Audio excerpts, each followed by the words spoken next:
Hello again. This is like my third or fourth time recording this. It wasn't working before, so let's hope it works now. So hello again. My name is Cassandra, and in my first video that I shared with you guys, I talked a little bit about gendered norms and how we categorize people into different boxes and categories and binaries. Because of how we were raised and how our culture has brought us up and taught us. I mentioned different terms like heteronormativity and other terms like gender policing and just gendered bodies in general. I bring these terms up again because in this video I wanted to talk about something that was very, very, very similar. I said in my first video that the information that I gave you was kind of the foundation of everything else that's related to gender. And so this is why I bring these terms up again. So today, in this video, I wanted to talk to you guys a little bit about the desired body and the sexualization of bodies. More specifically, I wanted to talk about proper and improper sexual desires that people face on an everyday basis. These sexual desires, both improper and proper, are vague, and they are defined by how we were culturally brought up and our own different cultural backgrounds. The line between proper and improper are vague because we all come from a variety of different backgrounds. Putting all of these backgrounds that we share in the world in a melting pot, so to speak, gives us this mixed, uneasy line between proper and improper. You can see sexual desires as sort of a spectrum from here to here. This is the easiest way for me to visualize it, at least. So judgments that people have determine where an act falls on this spectrum. These judgments could be almost anything from religion to a person's ethics and their morals. It's safe to assume that each group of people will see a certain act or behavior a bit differently because each group has their own cultural norms, expectations, and stereotypes. Proper sexual desire is generally wedded heterosexual couples. This is the most widely accepted definition, and it is also the definition that was given to us by Gail Rubin in their article entitled Thinking Sex, Notes for a Radical Theory of the Politics of Sexuality. Anything outside of this norm and outside of this definition is considered improper or to have improper desire. This makes that spectrum again, which is easy to picture and, like I said, easy to understand.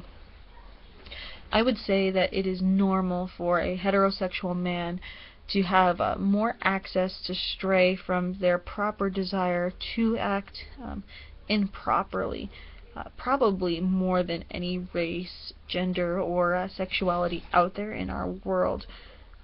This individual is kind of the standard that we set, and is the standard that we base everyone else off of. I would like to bring up again this idea of heteronormativity and gendered bodies. It is more common it is more common to give a heterosexual man this wiggle room because they are normal. Anyone else assuming that the standard is set by this individual is abnormal. That is the heteronormativity at play again. We also like to genderize bodies and people.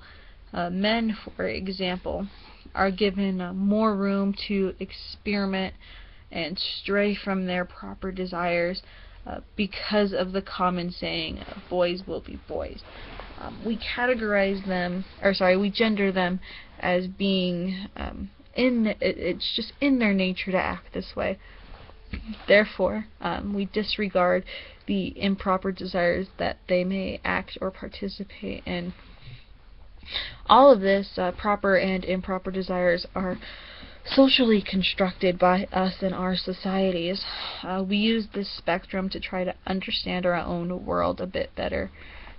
For our minds to fully understand what's happening, we feel the need to rationalize these situations and experiences and make them normal, or in other cases taboo. An example that I pulled from my own experience is the idea of premarital sex. Now, this is a very personal experience, and I know that I used this in my discussion post for this unit, but it really is the best way that I can understand this information myself, and it is also the easiest way for me to give this information to you, to the best way that I understand it. So, my husband, who was my boyfriend at the time, he and I grew up in very similar families.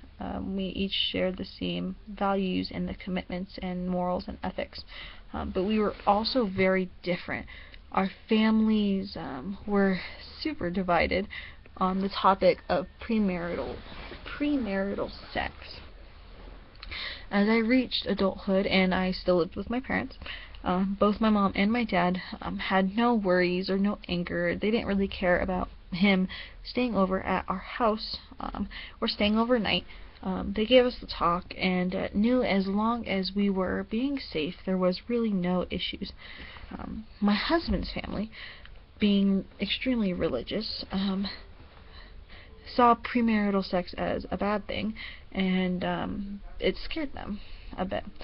The thought of him staying over at my house was unbearable. They questioned my motives, his motives, our motives, my parents' motives, and for a few months it was a big issue for us, even up until the point that we got married. This just proves just how divided proper and improper sexual desires can become for people. Though we had very similar outlooks on life, we each saw the desire a bit, or at least our family saw the desire a bit differently because of how we were raised, even if it was just a smidge different. Media is a big component to how we see proper and improper desires.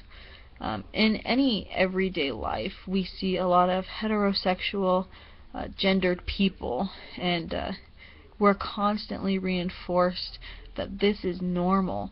And the first show that I've seen in a long time that challenges this idea and this, in my opinion, not right idea is Modern Family. In this show, two of the main characters are a gay couple. This challenges other television shows as it portrays them as normal, everyday people, which they are. But media doesn't always portray them as such. It also challenges gender roles, which is going back again to my first video. They make the man, whose name is Phil, a bit feminine, and the woman in the show, Claire, more of a working business mom. I really enjoy this show not only because it's entertaining, but because of what the title says. It portrays a normal family in our world without drawing attention to their specific improper and proper desires that the characters face. It's a very good real-world example in a fictional, fictional creative world. So proper and improper desires are both good and bad. It is good to know them and understand them, but bad because defining them in this way separates and divides people. I wanted to talk about this today because if you understand that each culture sees things a bit differently, it's easier to accept people and their actions. Whether you may or may not see them as a proper desire, you might see something as proper, they see it as improper. You might see something as improper, and they see it as something proper. We live in a crazy world, and the best way to succeed in it, in my opinion, is to have an open mind and to want to try to understand people. Thank you guys so much again for your time. I really enjoyed talking with you. I hope to see you guys again soon. Thank you. Bye.